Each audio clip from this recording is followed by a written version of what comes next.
forming the letter C in Fundations and how to help a child who's struggling to form the letter C. Stay tuned towards the end of the video for troubleshooting with that. So the verbiage associated with the C in Fundations is C is a plain line round letter. So it starts on the plain line. You're going to go to the plain line, start to fly backwards, and go down and around to the grass line. C, cat, k. Now when you're producing the sound associated with the C, we don't say ka because it's no voice at all. K is correct. Ka is not. So we leave the off of all the sounds if at all possible. And so C, cat, k. Now some of you know, not some of you, you guys know that C can also be read as the S sound like in city. But we're not going to introduce that for a good while. We don't want to confuse them. We want to make sure they're super solid, that C is read as the K sound, because that is the most common way to read it. So we don't want to muddy the waters and confuse the kiddos as they're learning letter sounds. So we're only going to say the K sound for this at this point. So things I see kids have trouble with when writing a C. They'll want to come straight down like that, and then they'll typically go back and add that. When they do that, you'll get all kinds of interesting things that mess up their legibility of their handwriting.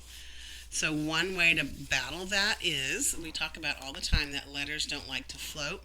Well, C kind of has to start like it's floating. So it's going to start about right there, and it's almost touching that line, but it's not. And it gets a little scared, but then it looks, it's like, oh, there's a line right there. I don't have to be scared that I'm floating. I'll just go up to that line first.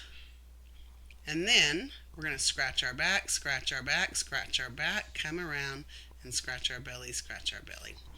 We also look at the clock on my wall in my classroom, and we talk about, where is the 1 o'clock on this clock, right? And then they look at that. When I start the letter C, I'm going to start about 1 o'clock. So if I start right here, am I at 1 o'clock or 12 o'clock? I would say 12. Well, I got to make sure I start about the 1. So it's just a little bit below the line. Then, because he gets scared, he wants to do what first? He wants to go touch a line. So he'll go up and touch that line, and then scratch his back, come around and scratch his belly. Now, I haven't had this too often. It does happen because directionality, knowing which directions letters should go, can be challenging. So you might have kids want to do that, the backwards C.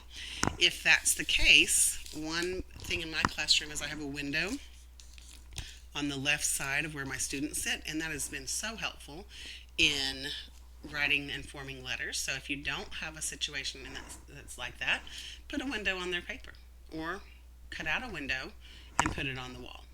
Okay? And that just helps, again, with forming probably 6 or 7 different letters. I use that to help them know which direction to go. So we have a cat, and our cat is inside because C, cat, k. If I'm making a C, but he's not supposed to be inside. He's supposed to be an outside cat. So he's going to go which direction? Towards the window. So he goes up, towards the window, and around. So if them going backwards is something, then you can use that analogy to kind of help them know that's not the direction that they need to go.